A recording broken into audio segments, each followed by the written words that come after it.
Então hoje nós vamos compartilhar a palavra de Deus em Lucas, no capítulo 18, do versículo 9 em diante. Nós estamos numa sequência a respeito das parábolas de Jesus. Eu sempre destaco que Jesus contou próximo de 40 parábolas e hoje é o quarto episódio dessa sequência de mensagens. É uma parábola que eu gosto. Eu acho que toda vez que eu for fazer a introdução da mensagem, aí eu vou dizer, essa parábola eu gosto muito, então eu acho melhor parar de falar isso. Mas é uma parábola muito interessante, é a parábola do fariseu e do publicano. E a Bíblia diz assim: Jesus também contou essa parábola para os que achavam que eram muito bons e desprezavam as outras pessoas. 2 homens foram ao templo para orar. Um era fariseu, o outro era cobrador de impostos. O fariseu ficou de pé e ele orou sozinho, assim: ó Deus, eu te agradeço porque eu não sou avarento, nem sou desonesto, nem imoral como as outras pessoas. Agradeço-te também porque não sou como este cobrador de impostos. Eu jejuo 2 vezes por semana e te dou a 10ª parte de tudo o que ganho. Mas o cobrador de impostos ficou de longe, nem levantava o rosto para o céu. Batia no peito e dizia: ó Deus, tem misericórdia de mim, porque eu sou muito pecador. Jesus terminou dizendo: eu afirmo a vocês que foi este homem, o cobrador de impostos, e não o outro, o fariseu, que voltou para sua casa em paz com Deus. Porque quem se engrandece será humilhado, e quem se humilha será engrandecido. Bom, hoje nós temos um conceito em relação ao farisaísmo, mas eu queria começar essa mensagem posicionando vocês para vocês entenderem o que são os fariseus. No Antigo Testamento nós não temos em nenhum momento uma menção sequer ao farisaísmo. Por quê? Porque não existia. Na Antiga Aliança não existia farisaísmo, não tinha fariseu.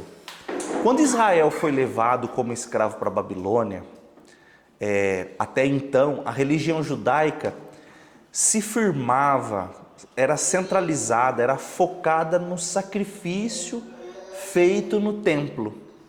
Em Jerusalém havia o templo construído por Salomão, suntuoso, bonito, lá havia a Arca da Aliança, haviam os sacrifícios feitos, derramamento de sangue dos animais, havia perdão dos pecados através desse gesto, né? Então as pessoas se arrependiam, entregavam uma oferta, o animal era morto, o sangue era derramado. O sangue desse animal, em algumas oportunidades, era colocado na Arca da Aliança, no lugar santo do santo. Aí o que acontece? Quando a Babilônia invade Israel, destrói o templo de Salomão, leva todas as riquezas, acaba com o templo. Não só isso, leva milhares de judeus como escravos.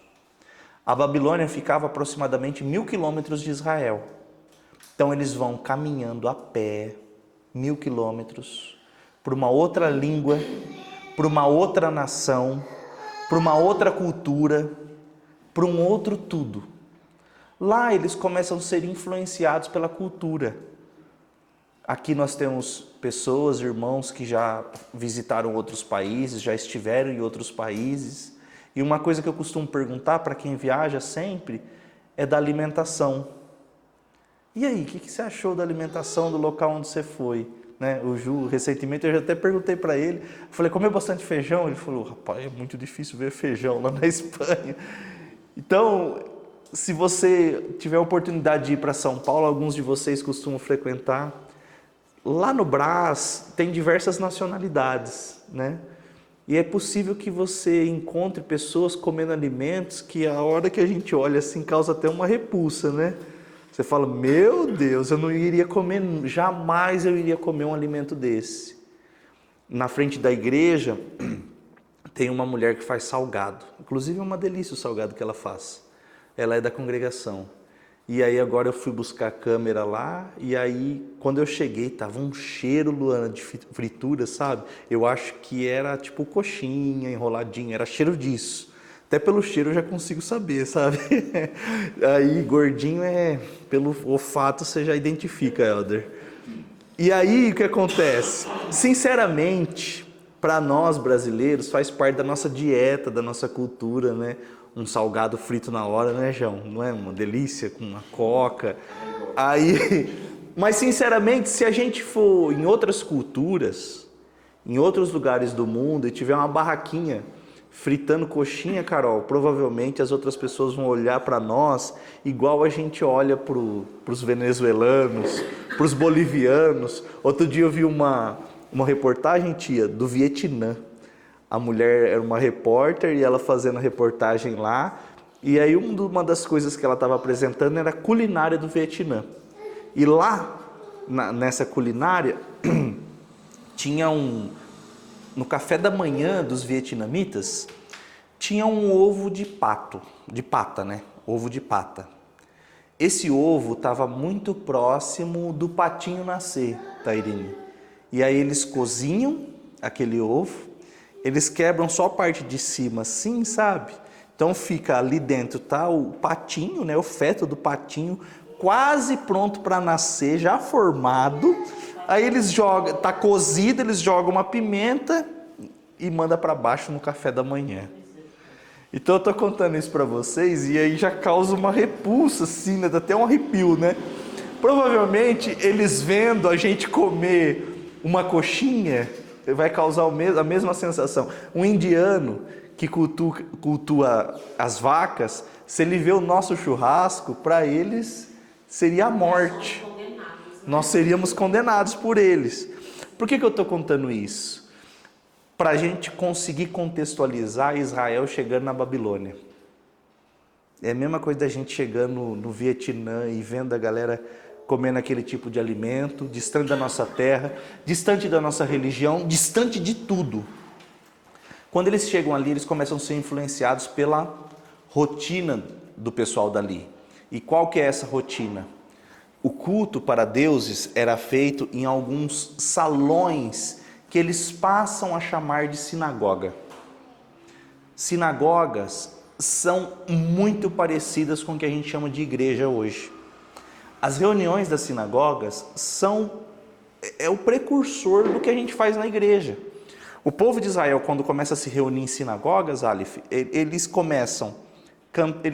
cantavam uma ou duas músicas, eles liam uma parte da lei nos locais que tinham a lei. Se não tivesse a lei, quem lembrava de alguma coisa, falava do que lembrava do texto, irmã, e aí eles compartilhavam a palavra e faziam uma oração.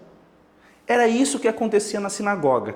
Isso acontecia no templo, quando eles faziam lá o sacrifício? Não, não tem nada a ver, são coisas diferentes, percebe? Então isso começa a acontecer quando eles estão exilados na Babilônia. Nesse momento parece ter sim uma pureza, eles parecem estar se voltando para Deus. Quando eles voltam para Israel, eles reconstroem o templo, reconstrói novamente o sacrifício, mas aí eles começam a colocar sinagogas em todas as cidades de Israel. Então todo sábado o judeu que se prezava, ele ia para a sinagoga. Um escriba, que não existia antigamente, passou a existir porque tinha sinagoga. O escriba lia a lei e ele ensinava a lei. Eles cantavam um cântico, eles faziam uma oração. Quem eram os fariseus, Juninho? Os fariseus eram pessoas religiosas, ligadas à sinagoga, que ensinavam a palavra, a lei. Eles estavam muito relacionados à religião. Quem eram as pessoas principais da religião judaica até a destruição do templo? Sacerdotes. Essas eram as pessoas principais da religião. Quando passa a existir sinagoga, quem são as pessoas principais da sinagoga? Os fariseus. A religião deixa de estar centrada agora no sacrifício, na expiação de pecado, e agora ela começa a estar centrada na exposição da lei de Moisés. Qual que é o problema disso? No começo está maravilhoso. As pessoas estão ouvindo a palavra, está legal. Mas o farisaísmo começa a desenrolar, desenvolver uma falsidade muito grande.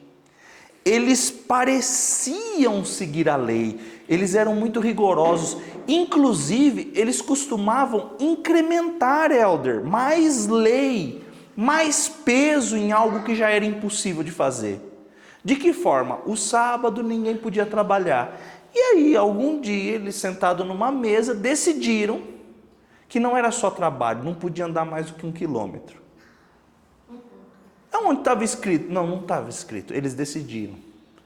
Não podia carregar mais do que 2 quilos de peso. Onde estava escrito? Não estava escrito. Eles decidiram isso. Então eles colocavam um peso maior sobre as pessoas. E eles se tornam um símbolo de falsidade, de hipocrisia. Jesus teve embates ferrenhos com os fariseus. Ele era muito empático, muito simpático com todo pecador arrependido, Carol. Agora, com os fariseus que se portavam dessa forma, querendo impedir o agir de Jesus, aí eles tiveram embates ferrenhos. Jesus costumava, parece que ele fazia de propósito, sabe? Ele costumava curar pessoas no sábado. Recentemente eu trouxe uma mensagem na igreja e eu falei de uma mulher que há 18 anos vivia encurvada e Jesus a curou no sábado.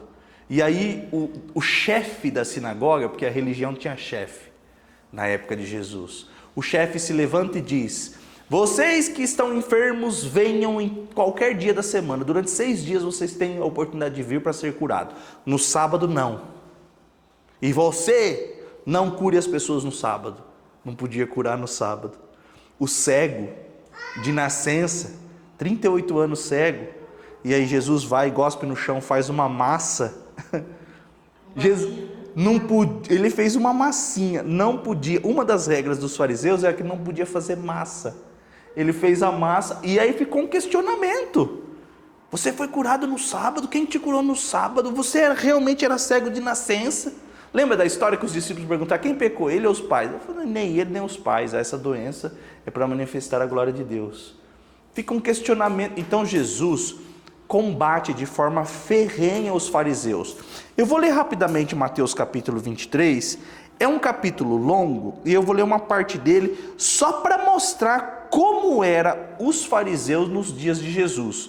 Lembrando que nos dias de Jesus, a parte de Israel, haviam 3 províncias: Judéia, Galiléia e Pérea.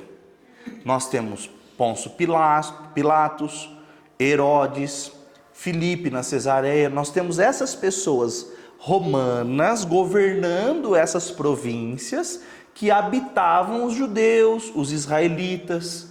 Aí o que acontece? É muito longe.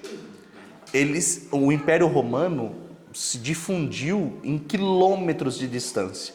Inclusive a contribuição romana para a humanidade é a criação de estradas.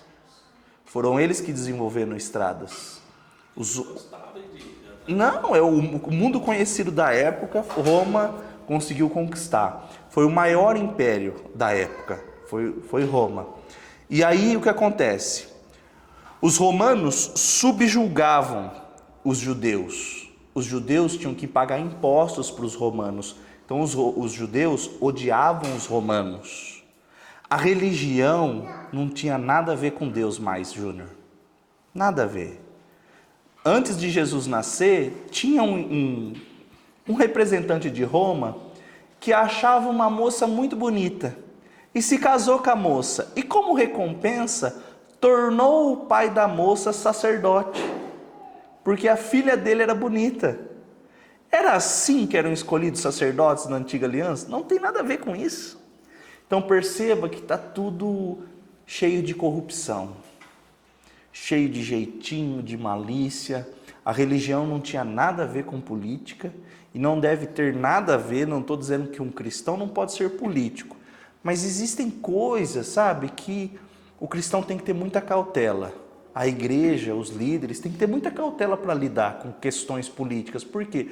Porque se torna alianças, conchavos, exatamente o que estava acontecendo na época. E Jesus combatia isso.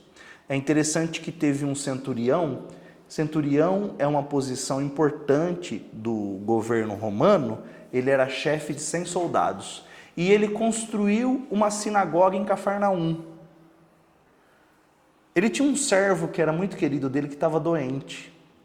Os fariseus, os anciãos fariseus, que era um cargo religioso, foram até Jesus, lembrando que os fariseus odiavam Jesus e odiavam os romanos. Eles foram até Jesus e disseram: Jesus, o Senhor deve curar o servo desse homem. Ele é digno, porque construiu para nós uma sinagoga. Então veja só como é a religião na época, João. Eles odiavam Jesus, porque Jesus se dizia o Messias, Filho de Deus, e eles odiavam Jesus, odiavam os romanos, mas esse centurião, eles gostavam. Por quê? Porque ele gosta daquilo que a gente gosta, e construiu para nós uma sinagoga. Então ele é digno do Senhor curar o seu servo. Olha só, percebe que não faz sentido? Quando Jesus está chegando na casa desse centurião, irmã Neuza, os servos, os amigos do centurião vão até Jesus. Aí eles dizem assim: olha, o centurião disse, eu não sou digno de receber o Senhor na minha casa. Então os fariseus hipócritas diziam: ele é digno. E os amigos que realmente conheciam o centurião Tairino disseram: ele não é digno. Aí disseram a seguinte mensagem para Jesus: o centurião tem sob o seu comando 100 soldados. Se ele disser vai, o soldado tem que ir. E se ele disser vem, o soldado tem que vir. Então o Senhor tem o mundo espiritual sob o seu comando. Se o Senhor disser vai, seja curado, uma palavra que o Senhor proferir e o servo será curado. Aí Jesus respondeu: não encontrei fé assim em Israel. Não encontrei. E imediatamente o servo ficou curado. Então perceba como é o enredo religioso dessas pessoas nos dias de Jesus. Veja o que Mateus capítulo 23 diz.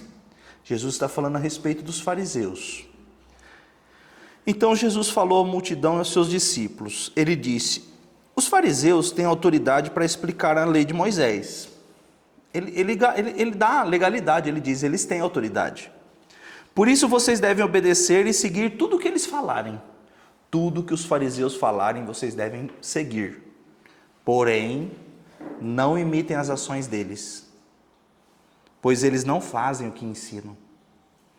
Amarram fardos pesados e os põem nas costas dos outros, mas eles mesmos não os ajudam, nem ao menos com um dedo a carregar esses fardos. Tudo que eles fazem é para serem vistos pelos outros. Muito cuidado com aquilo que você faz para Deus. Se você faz com a intenção de ser visto pelas outras pessoas, você é um fariseu. Vejam como são grandes os trechos das escrituras sagradas que eles copiam e amarram na testa e nos braços, e olhem os pingentes grandes das suas capas. Existe uma lei de Deus que ele diz que seus filhos deverão carregar a lei na testa e no braço, no punho. Então eles faziam caixinhas pequenininhas de madeira e amarravam na testa. O que o fariseu fazia? Uma caixona, uma caixa bem maior, e amarrava na testa e uma caixona no braço. Dentro dessa caixa tinha um trecho da lei, o Shema Israel, Adonai Elohim, Adonai Errad. Ouça Israel, o Senhor Deus é um, o Senhor Deus é o Deus Todo-Poderoso. Então eles faziam uma caixona gigante para mostrar para as outras pessoas. Então, se o que fazemos para Deus é para mostrar para as pessoas, nós somos fariseus. Eles preferem os melhores lugares nos banquetes e os lugares de honra nas sinagogas. Eles gostam de ser cumprimentados com respeito nas praças, gostam de ser chamados de mestres, porém, vocês não devem ser chamados de mestre, pois todos vocês são membros de uma única família e têm somente um mestre. Ai de vocês, fariseus hipócritas, porque vocês fecham a porta do reino dos céus para os outros, mas vocês mesmos não entram, nem deixam que entrem os que estão querendo entrar. O capítulo 23 inteiro é dedicado a repreensão dos fariseus. Tem um versículo aqui que Jesus chama ele de cobras e de ninhada de cobras, de víboras, raça de víboras. Então, eu não vou ler o capítulo todo, mas eu acho que já está bem destacado quem eram os fariseus. Os cobradores de impostos eram judeus, nascidos na terra, que cobravam impostos do seu povo para entregar para os romanos. Então, vocês acham que essas pessoas eram amadas ou odiadas pelo seu povo? O que vocês acham? Odiados. Se tiver um guarda de trânsito multando um monte de carro aí, a gente vê no Instagram, né? Atrapalhando a vida do trabalhador. Não é assim que a gente vê? Essas pessoas que estão multando a galera aí, vocês acham que são amadas ou odiadas? Odiadas. Então, quem que é que está subindo para o templo? Um fariseu e um cobrador de imposto. O que é interessante desse texto? Primeira coisa que eu quero destacar. Os dois estão indo para o mesmo lugar fazer a mesma coisa. Ir para a igreja e ouvir a palavra e cantar louvores e levantar a mão não quer dizer muita coisa, não. Não quer dizer que você serve a Deus. Não quer dizer que você é temente a Deus. Pode ser que você se pareça com um fariseu. Entende? Segunda coisa que é interessante. O fariseu acha adequado ficar fazendo comparações. Ele acha que é razoável ficar fazendo comparação. Então a Bíblia diz, na versão que eu li, diz que ele orava em pé sozinho. Tem uma outra versão que diz, ele orava a respeito de si. Então a pergunta que eu faço, provocativa, baseada nessa parábola é, você ora para quem e por que você ora? Você já percebeu, e eu já destaquei, que tem pessoas que fazem as coisas para Deus para mostrar para outras pessoas? Tem pessoas que até a oração é para isso. Até a oração. O fariseu orava a respeito de si. Sinceramente, a sua oração é uma oração que se parece com o Pai Nosso, de engrandecimento a Deus, ou é um desabafo? A sua oração fala mais de Jesus ou fala mais de você? Tem oração de pessoas que fala mais a respeito de si mesmo do que a respeito de Jesus. A oração desse fariseu falava mais a respeito dele mesmo. Eu dou o dízimo de tudo. Eu jejuo 2 vezes por semana. Eu não sou avarento. Eu não sou como este publicano. Apontando o dedo para os outros. Olhando para a falha dos outros. Sinceramente, baseado em tudo que eu expliquei a respeito dos fariseus, vocês acham que esse fariseu estava sendo verdadeiro ao dizer que dava o dízimo de tudo e que jejuava 2 vezes por semana, de que não era avarento? Vocês acham que ele se parece com uma pessoa assim? Não, ele não era isso. Enquanto isso, uma pessoa odiada pela maior parte da população não tinha coragem de olhar para o céu e batia no peito e dizia, eu sou pecador. Eu sou pecador, tem pena de mim, Senhor, tem misericórdia de mim. A pergunta que Jesus faz é qual dos dois voltou para casa justificado dos seus pecados? E ele mesmo responde, o segundo voltou para casa perdoado dos seus pecados. Então eu quero destacar isso para vocês. O campo de atuação com Jesus é a sinceridade, é a verdade. Qual é a verdade que está em seu coração? Não precisa camuflar e tentar esconder e utilizar belas palavras, é a sinceridade. É evidente que há um arrependimento no coração desse homem, e isso agrada o nosso Deus. Existe algo na adoração que chama a atenção do nosso Senhor. E por alguma razão, a adoração hoje em dia está ligada à música, e não tem nada a ver com música. Nunca teve nada a ver com música. Quando Caim e Abel foram adorar a Deus, o que eles fizeram? Eles ofereceram um sacrifício. O sacrifício estava ligado a perdão de pecado. Sabe o que é adoração, gente? É reconhecer os próprios pecados. Isso é adoração.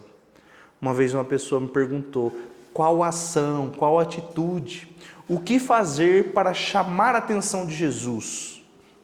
Eu falei, reconheça os seus próprios pecados e arrependa-se. Isso é o que mais chama a atenção do nosso Senhor. Reconhecimento de quão falíveis somos. Esse é o campo de atuação, de relacionamento com o nosso Senhor. Amém? Deu para entender?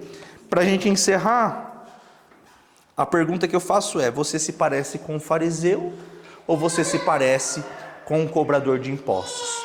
Vamos fazer uma oração então? Senhor Jesus, obrigado por essa palavra. Eu te agradeço e eu reconheço que em muitas oportunidades eu sou um fariseu.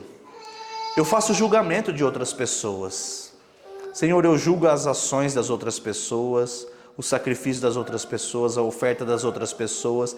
Eu fico lá na igreja, Senhor, muitas vezes eu quero ficar olhando se a pessoa levanta a mão, se a pessoa abaixa, se a pessoa chora, ou se ela sorri, ou se ela chega atrasada ou cedo.